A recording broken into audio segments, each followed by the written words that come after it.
Ready? All right, I got my nerves all set. I wanted to talk about a sentence that I wrote in a report.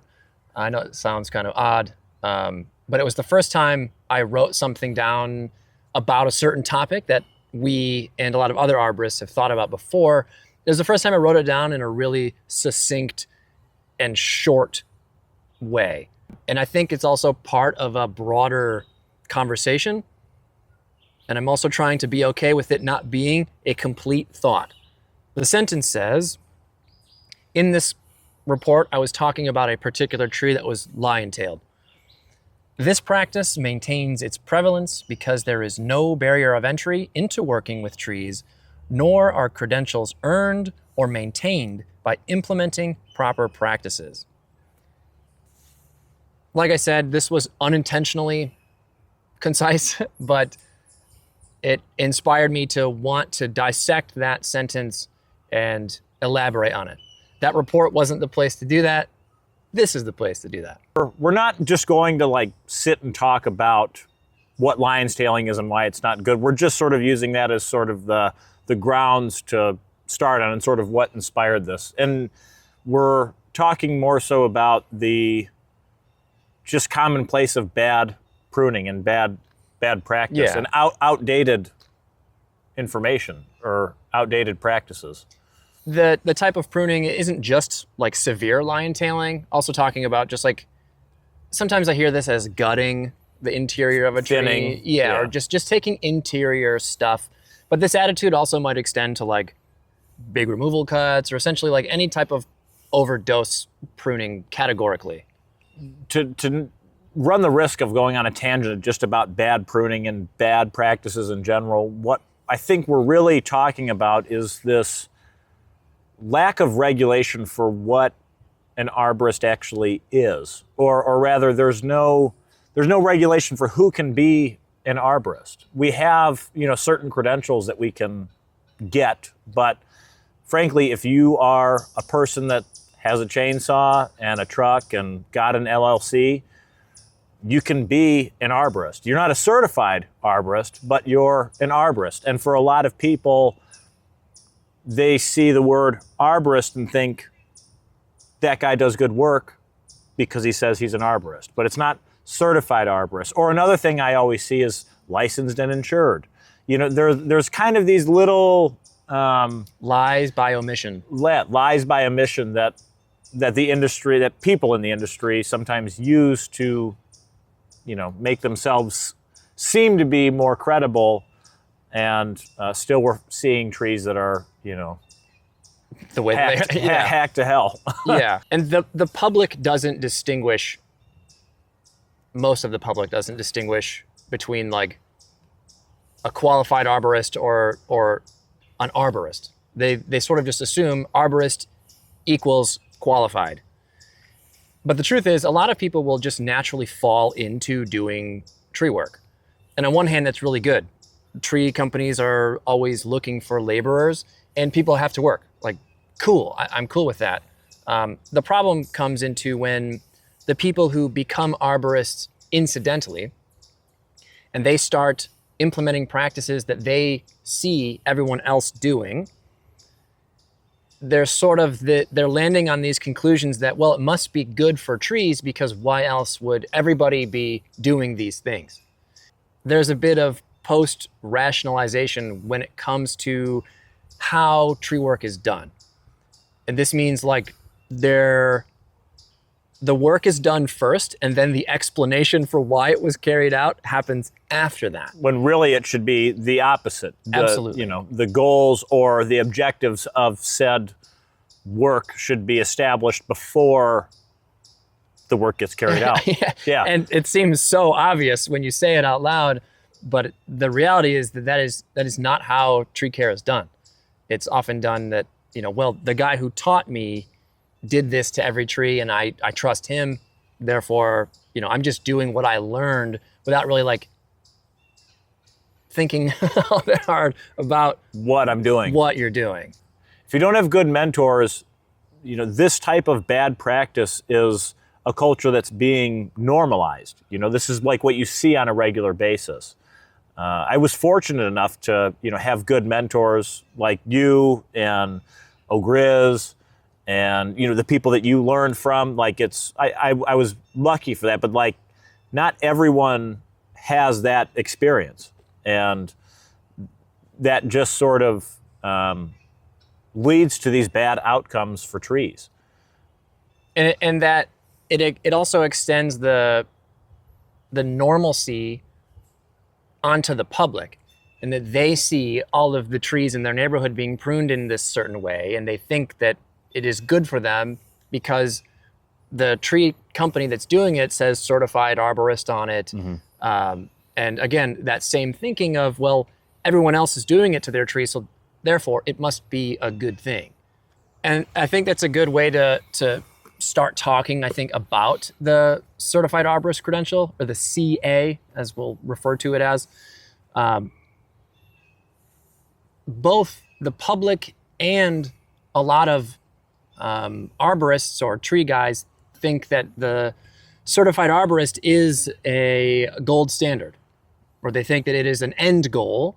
And I don't want to diminish anyone who has, we both have held these credentials before, and I don't want to diminish anyone working hard towards that, and I think it's a good thing to know more about trees. That said, the CA is not the gold standard. The CA gets you into the door. The CA is the minimum. And I think, unfortunately, a lot of arborists pursue the CA either for a pay raise, or they pursue it as an end goal. That's how they perceive it. Like, once I have a CA, I don't know what what happens after that, but once I have that, I'm done. I'm done. I'm career finished. Yeah.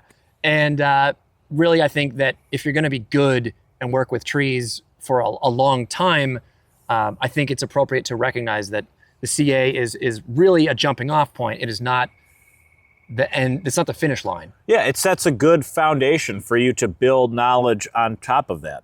I think, anyone that's working in the industry should have their Certified Arborist credential without a doubt. That should be, Yeah, and that's not to say that the CA is bad, or that ISA is good or bad. Like, I'm sure ISA is not free from criticism, but this is more of a commentary, I think, on the perception and implementation of that credential. Yeah, and I think one of the problems that we've noticed, or I think one of the issues, is that because somebody has a Certified Arborist credential doesn't mean that they're doing it doesn't mean that they have good practices or like good standards for their work. To extend that, having the badge doesn't mean that all of your decisions are good. Yeah. Just because you can make a proper cut doesn't mean it is a good cut to make in the grand scheme of the situation. Right. I think, like an example is, you know how to make a match cut, great. You know how to cut properly. But if we're doing, if I'm doing a match cut on a, multi-stem silver maple, I'm removing one of the leads. Like, yeah, I did the cut to the standard, but the outcome of that cut is, what's now going to happen to this tree? Yeah. And you're a CA. So to the public, it is assumed that decision you've made is well informed. You've thought of the consequences for this tree in the next 10, 15 years. And that's often not the case. Maybe a good way to put it is like the CA doesn't influence someone's decision-making necessarily. It doesn't. It shows that they are competent, but it doesn't show if their decision-making is good or bad, or right or wrong. To get the CA, you first have to qualify to take the test. I forget what the exact qualifications are, but you have to have like evidence that you have been working in the field for X amount of hours. For some time. Yeah, I kind of forget what it is. Have someone sign off on it, Right. And then you qualify to take the exam. And the exam is, I forget how many questions. 150 multiple choice Something questions? like that. And to pass, one must score approximately 70% or higher. Then, like most professional credentials, you have to maintain a certain number of CEUs every 3 years. There is no requirement to maintain your CA to prove your skill or to prove you're implementing good practices. The requirements to maintain your CA is showing up to seminars, doing webinars, doing some of the brain work, but there's not any means by which you have to prove I'm not lion-tailing trees out in the field. I'm not saying that would be an easy thing to do. I acknowledge, I'm sure that's quite difficult. But you're saying we need a tree police?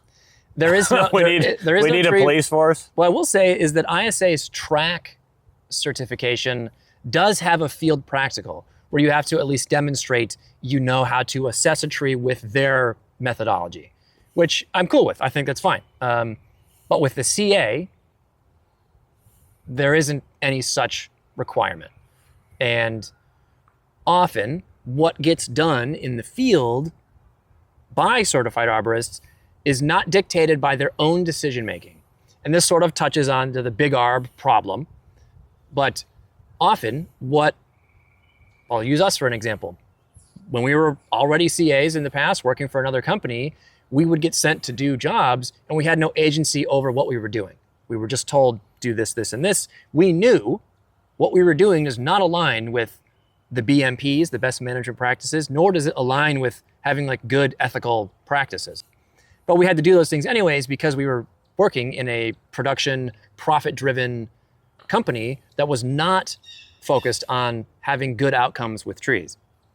Yeah, so just because I and you were a certified arborist doesn't mean at the time we weren't doing proper pruning, even though we were certified arborists. Yeah, and we were also expected to behave in a certain way in front of clients. We weren't wanting, the company didn't want us to like advise against what the salesperson had sold, because often what we would be doing would have been, in theory, like unselling certain things.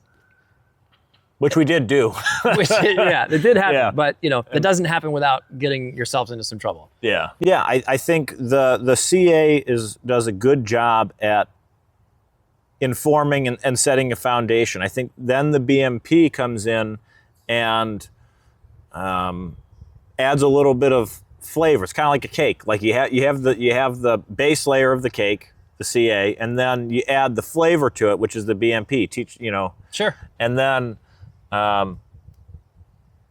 don't know, maybe that's not a good analogy, but the cake's not finished yet, which actually is a good analogy. Yeah, it's not finished. This is a multi-layer cake we're making. Yes, yeah. And so, again, having the perception that getting your CA or even your BCMA, it's not an end goal that one should pursue for end goal. It's just part of the broader process of learning about trees, and over time, you will.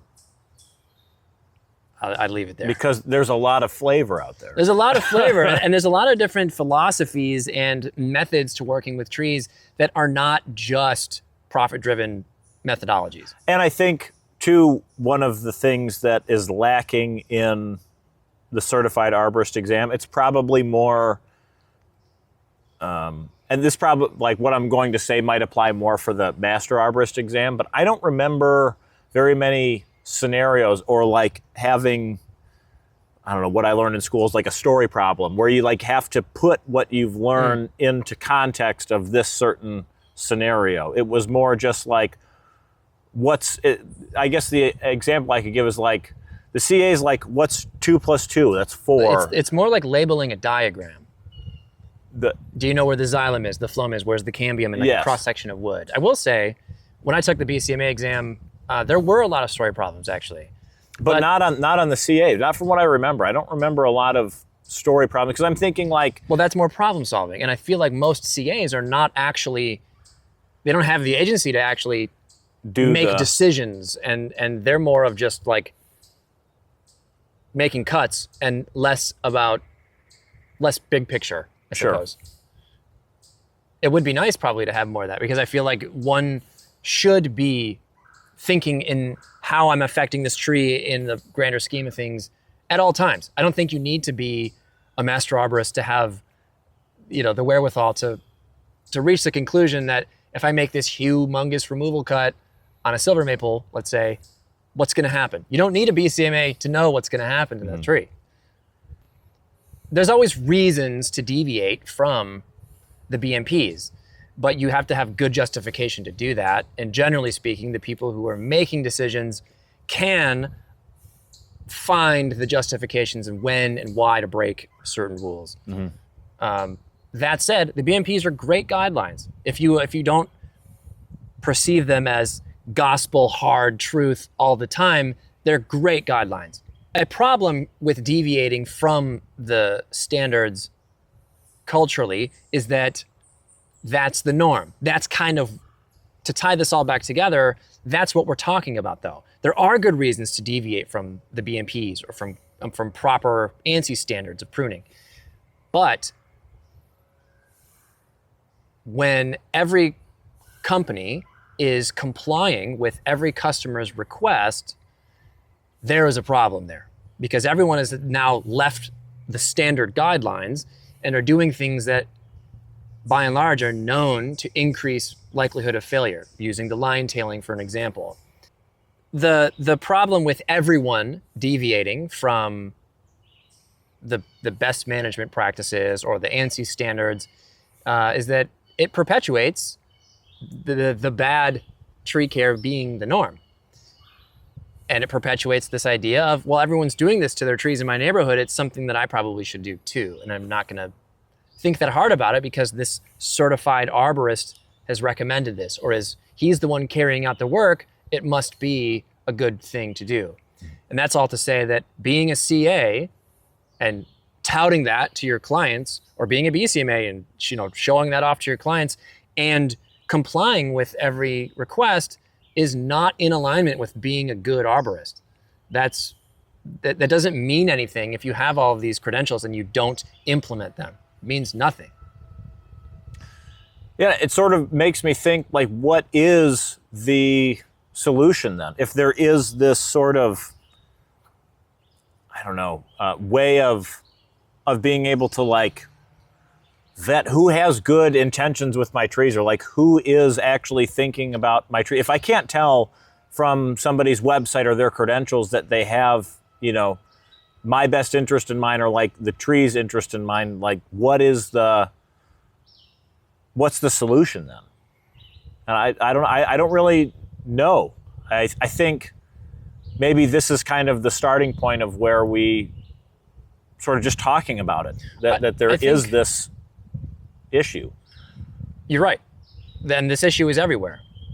Firstly, I think getting rid of the client is always right attitude, that needs to be removed from how we interact with people in their trees. Hands down. Even if the client is making a request, let's say, I want this limb removed. Even if their language doesn't specifically say, I'm looking for professional guidance, it is still on the professional to give the guidance. Mm-hmm. They're free to not listen to you, whatever. But like, I think often arborists or sales arborists or whomever sees dollar signs when they're indoctrinated in that dogma of big arb.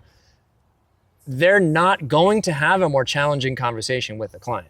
I think that arborists need to be more brave and confident in flexing their arboricultural muscles towards the client. If you're going to be a professional and not do professional things, like what are you doing? What are you doing? I think that there is, if you have the CA, let's say, it's implied that you're going to do what's right for trees. And oftentimes that's just not the case.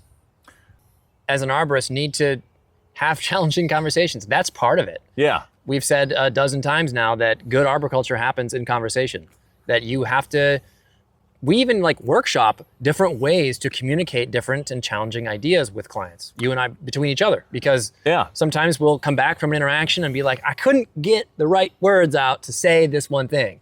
And I think it's a practice that you need to work on, is you're communicating with clients on why their idea is not good, or that why their approach to a certain idea is not either permanent, or while there may be alternatives. But just saying yes, customer service is important, sure, but that can't be the highest metric that a company uses to measure success. It has to be outcomes for the trees. When we have these conversations about how to communicate properly with clients, we're talking about how to properly communicate these ideas and practices that are positive outcomes for trees, not just positive outcomes for the business in financial terms, right? Perfect. Yeah. And there's a lot of positive outcomes for the business by defending trees. Yeah. Sometimes the answer is not having me prune. Sometimes the answer is, homeowner, you have to water the tree. There's not always something that you have to do or you have to sell. And again, this all is contingent on arborists having more agency in their work. If you're stuck in the big arb selling paradigm, a lot of what we're saying just doesn't apply, unfortunately. But I think that's the case.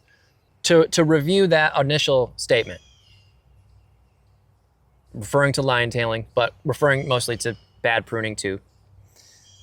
This practice maintains its prevalence because there is no barrier of entry. There's pros and cons to that. On one hand, any Joe Schmo with a chainsaw is an arborist. On the other hand, that's how guys like you became arborists. No barrier of entry into working with trees, nor are credentials earned or maintained by implementing proper practices.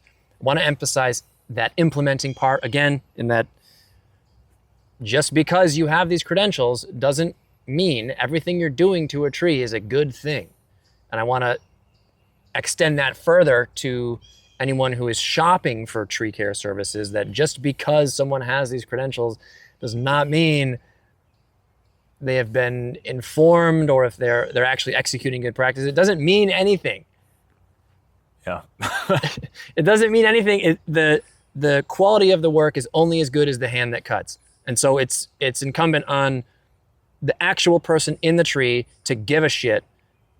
But yeah, I guess the purpose was to just like share some of these initial preliminary thoughts on what the credential is versus how it's represented and thought of by like the public.